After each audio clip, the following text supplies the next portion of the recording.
மாநகராட்சிக்கு உட்பட்ட இடங்களில் உள்ள அடிப்படை பிரச்சினைகள் அடுத்த 6 மாத காலத்திற்குள் முடித்து தரப்படும் என்று அமைச்சர் செந்தில் பாலாஜி உறுதியளித்துள்ளார். கரூர் மாநகராட்சிக்குட்பட்ட வார்டுகளில் 2வது முறையாக நேற்று பொதுமக்களிடம் மனுக்களை பெறும் நிகழ்ச்சி நடைபெற்றது. காந்தி கிராமம், கொளந்தா கவுண்டனூர், பசுபதிபாளையம் உள்ளிட்ட இடங்களில் மாவட்ட ஆட்சித்தலைவர் தங்கவர் தலைமையில் நடைபெற்ற இந்நிகழ்ச்சியில் மின்சாரத்துறை அமைச்சர் செந்தில் பாலாஜி கலந்து கொண்டு பொதுமக்களிடம் கோரிக்கை மனுக்களை பெற்றார். மேலும் கொளந்தா கவுண்டனூர் பகுதியில் 168 கோடி மதிப்பில் நடைபெற்று வரும் அடுக்குமாடி குடியிருப்பு கட்டுமான பணிகளை பார்வையிட்டார். இந்நிகழ்ச்சியில் சட்டமன்ற உறுப்பினர்கள் உள்ளிட்ட பலர் கலந்து கொண்டனர். அப்போது பேசிய அமைச்சர் செந்தில் பாலாஜி, கரூர் மாநகராட்சிக்குட்பட்ட 48 வார்டுகளில் 16 வார்டுகளில் பொதுமக்களை சந்தித்து மனுக்களை பெறும் நிகழ்ச்சி நடத்தப்பட்டுள்ளது என்றும், பொதுமக்களிடமிருந்து பெறக்கூடிய மனுக்கள் மீது உடனடியாக நடவடிக்கைகள் எடுக்கப்படும் என்றும் தெரிவித்தார். மாநகராட்சிக்குட்பட்ட இடங்களில் சாலை, குடிநீர் உள்ளிட்ட அடிப்படை வசதிகள் அடுத்த 6 மாத காலத்திற்குள் ஏற்படுத்தி தரப்படும் என்று உறுதியளித்தார்.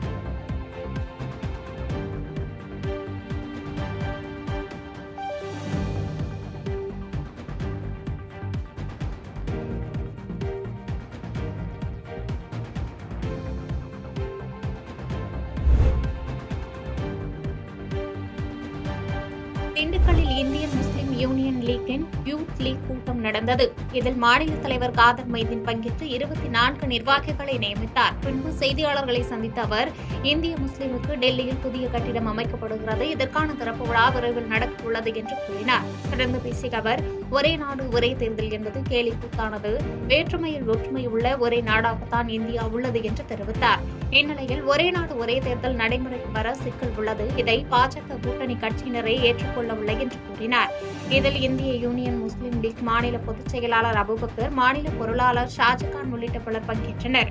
ஒரே நாடு ஒரே தேர்தலுங்கிறதுக்கு சொல்ல அழகா இருக்கும், பேசுறதுக்கு அழகா இருக்கும். ஒரே நாடு ஒரே அப்படின்னு இதே ஒட்டி ஒரே மொழி, ஒரே மதம், ஒரே ஜாதி, ஒரே ஊதியம், ஒரே விதமான உணவு, ஒரே விதமான ட்ரெஸ்ஸு அப்படின்னு போட்டா இந்த யூனிட்டி இன் டைவர்சிட்டிங்கிறது எங்கே போகும்? உலக மக்கள் எல்லாம் ஒன்றா முடியுமா? இதெல்லாம் நியாயமாக பார்க்க முடியும். அது தேவையில்லாத குழப்பங்கள் தான் வரும்.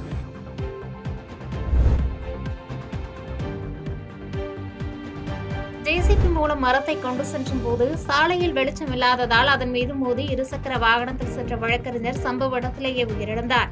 வேலூர் மாவட்டம் மூனை மோட்டூரை சேர்ந்தவர் வழக்கறிஞர் ரமேஷ்.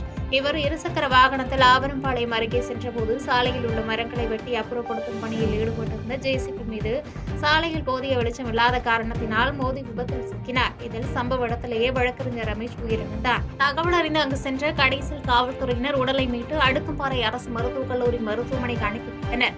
சாலையோரம் மரங்களை வெட்டி அப்புறப்படுத்தியது இரவில் நடந்ததால் இந்த விபத்தில் உயிரிழப்பு நேரிட்டதாக குற்றச்சாட்டு எழுந்துள்ளது.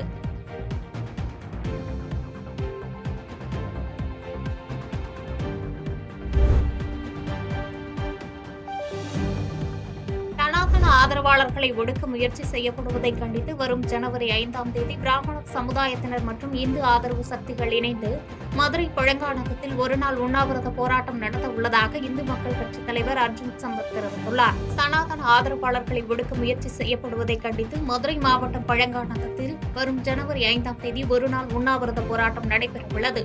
இது தொடர்பான ஆலோசனைக் கூட்டம் இந்து மக்கள் கட்சித் தலைவர் அர்ஜுன் சம்பத் தலைமையில் நடைபெற்றது. இதனைத் தொடர்ந்து செய்தியாளர்களை சந்திப்பில் பேசிய அர்ஜுன் சம்பத், தமிழகத்தில் திறந்து பிராமணர் எதிர்ப்பு பிரச்சாரம் செய்தும் திராவிட மாடல் சனாதன எதிர்ப்பு என்ற போர்வையில் திறந்து வெறுப்பு பிரச்சாரத்தை திமுக மற்றும் அதனை சார்ந்த கட்சிகள் கட்டமைத்து வருகிறது என்று குற்றம் சாட்டியதோடு, இந்துக்கள் கோவிலுக்கு சென்றால் மட்டும் போதாது, சனாதன கொள்கைகளை பாதுகாக்க முன்வர வேண்டும் என்று வலியுறுத்தி பேசினார். இத்தகைய அநாகரிக செயல்கள் தொடர்ந்து கொண்டே இருக்கிறது. இதற்கு ஒரு முற்றுப்புள்ளி வைக்க வேண்டும். சனாதன இந்து தர்மத்தை பாதுகாக்க ஜனநாயகமாக சட்டப்பூர்வமான வழியிலே செயல்படக்கூடிய எங்கள் மீது தொடர்ந்து அடக்குமுறையை, ஒடுக்குமுறையை ஏவி வருகிறார்கள். இதை கண்டித்து வரக்கூடிய ஜனவரி 5ஆம் தேதி மதுரை பழங்கானத்தத்திலே ஒரு நாள் அடையாள உண்ணாவிரதம் இந்த கோரிக்கைகளை எல்லாம் வலியுறுத்தி நடைபெற இருக்கிறது. அந்த உண்ணாவிரத போராட்டத்தை வெற்றிகரமாக நடத்துவது குறித்து இன்று ஒரு ஆலோசனை கூட்டம் நடைபெற்றது.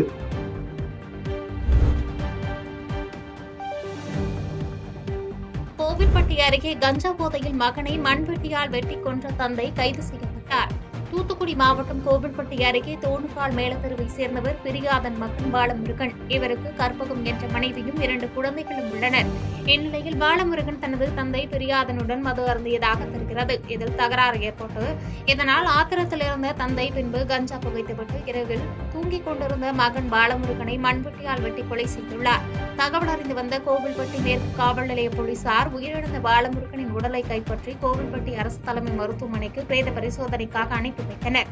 மேலும் மகனை கொலை செய்த தந்தை பிரியாதன் கோவில்பட்டி மேற்கு காவல் நிலையத்தில் சரணடைந்தார்.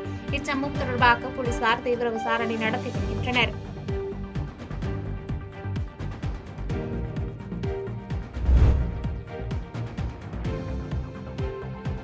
ஒரே நாடு ஒரே தேர்தல் கொள்கை ஒருபோதும் நடைபெறாது என திராவிட கழக தலைவர் கி வீரமணி கருத்து தெரிவித்துள்ளார்.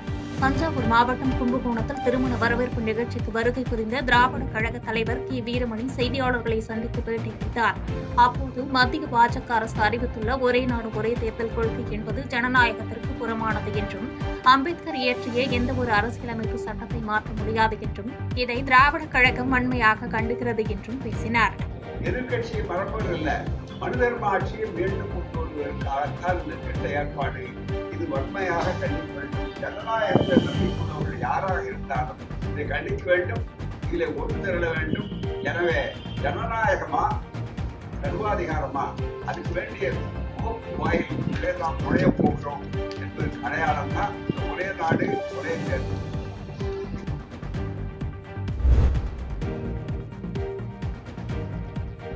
ஸ்ரீவில்லிபுத்தூர் ஆண்டாள் கோயிலுக்கு முன்புள்ள அர்த்த மண்டபத்தில் நுழைய விடாமல் இசையமைப்பாளர் இளையராஜாவை தடுத்து நிறுத்தி வெளியேற்றிய சம்பவம் அதிர்ச்சியை ஏற்படுத்தியுள்ளது.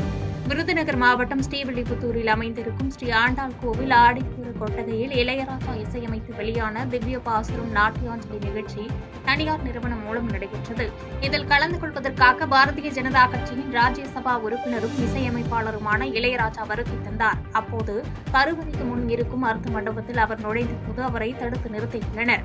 இதனால் பெரும் பரபரப்பு நிலவியதைத் தொடர்ந்து அங்கிருந்து வெளியில் வந்து வடபத்திர சாய் சன்னதி மற்றும் பெரிய பெருமாள் கோயிலில் தரிசனம் செய்து கொண்டார். பாடல் வெளியீட்டு விழாவில் இளையராஜா கலந்து கொண்டார்.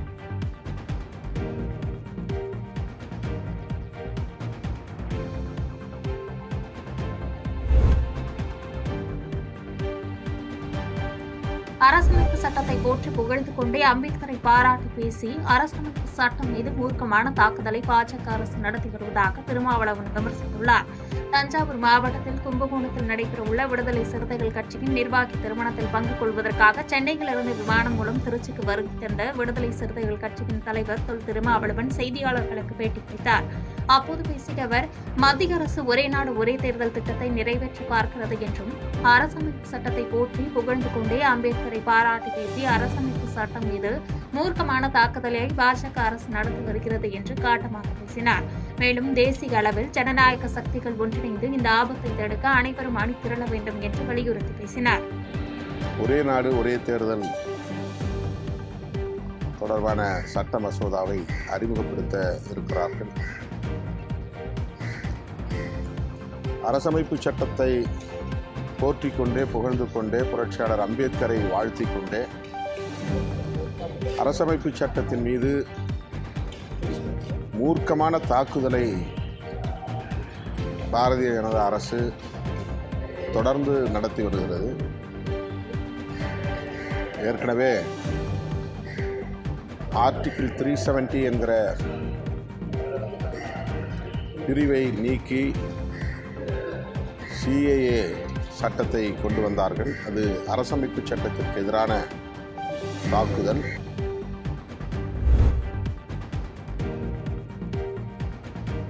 இந்தியாவில் நாடாளுமன்ற ஜனநாயகம் முற்றிலுமாக அகற்றப்பட்டுவிட்டது என்று திருச்சி சிவா குற்றம் சாட்டியுள்ளார். திருச்சி விமான நிலையத்தில் மாநிலங்களவை உறுப்பினர் திருச்சி சிவா செய்தியாளர்களுக்கு பேட்டியளித்தார். அப்போது பேசிய அவர், பிரதமர் நரேந்திர மோடியின் நாடாளுமன்ற பேச்சில் எந்த புதிய அம்சங்களும் இடம்பெறவில்லை என்றும் இந்த கூட்டத்தொடர் முழுவதும் பிரதமர் நரேந்திர மோடி அவைக்கு வரவில்லை என்று குற்றம் சாட்டினார். மேலும் நாடாளுமன்றத்தில் தாங்கள் எழுப்பும் பிரச்சினைகளுக்கு பதில் சொல்ல யாரும் முன் வருவதில்லை என்றும் மணிப்பூர் பிரச்சினை, அதானி பிரச்சினை, சம்பல் பிரச்சினை குறித்தெல்லாம் நாங்கள் கேள்வி எழுப்பினால் சம்பந்தப்பட்ட அமைச்சர் அவைக்கு வந்து பதில் அளிப்பதில்லை என்று குற்றம் சாட்டினார். மேலும் நாடாளுமன்ற ஜனநாயகம் என்பது தற்போது முற்றிலுமாக அகற்றப்பட்டுவிட்டது என்று காட்டமாக பேசினார். ஒன்றும் புதுமையாக எதையும் பார்க்கவில்லை. இப்போ நாளை மாநிலங்களவையில் விவாதம் நடைபெறுகிறது, மக்களவையில் முடிந்துவிட்டது. அவருடைய பேச்சில் எந்த புதிதாக எதுவும் இல்லை என்றுதான் சொல்ல முடியும். நாடாளுமன்றத்திற்கே வருகை தராத, அவைக்கே வராத ஒருவர் இந்த கூட்டத்தொடர் ஆரம்பித்து ஒரு நாள் கூட அவர் வரவில்லை. அவருடைய கேள்வி நேரத்துக்கெல்லாம் முன்பெல்லாம் வருவார், இப்போது அதற்கு வருவதில்லை. தினந்தோறும் நாடாளுமன்ற கட்டடத்திற்கு, அலுவலகத்திற்கு வருகிறவர்கள் அவைக்கு வருவதில்லை.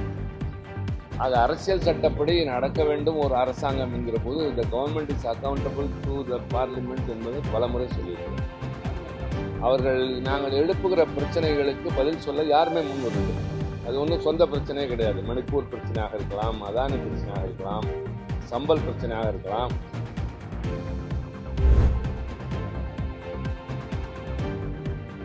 ஒரே நாடு ஒரே தேர்தல் எவ்வளவு சாத்தியமாகும் என்பதை பொறுத்திருந்துதான் பார்க்க வேண்டும் என திருச்சியில் டிடிவி தினகரன் பேட்டியளித்துள்ளார். திருச்சியில் டிடிவி தினகரனின் 67வது பிறந்தநாளை முன்னிட்டு நடைபெற்ற கிரிக்கெட் போட்டியில் வெற்றி பெற்ற அணிகளுக்கு பரிசுகள் வழங்க வருகை தந்த டிடிவி தினகரன் செய்தியாளர்களுக்கு பேட்டியளித்தார். அப்போது பேசிய அவர், ஒரே நாடு ஒரே தேர்தல் தற்போது சாத்தியமாகுமா என்று தெரியவில்லை என்றும், எனவே பொறுத்திருந்து பார்க்க வேண்டும் என்று கருத்து தெரிவித்த அவர், வெள்ள நிவாரண பணியில் திமுகவின் நடவடிக்கையில் விளம்பரம் தான் இருக்கிறது, சொல்லிக் கொள்ளும் அளவு அவரது செயல்பாடு இல்லை என்று குற்றம் சாட்டினார். மேலும் அம்மாவுடைய கட்சி இரட்டை இலை சின்னம் என்று பலவீனமாகிவிட்டது, எடப்பாடி பழனிசாமி என்ற சுயநல மனிதரிடம் மாட்டிக்கொண்டு திமுக மறைமுகமாக உதவி செய்வதன் மூலம் வலுவிழந்து வருகிறது என்று விமர்சித்து பேசினார்.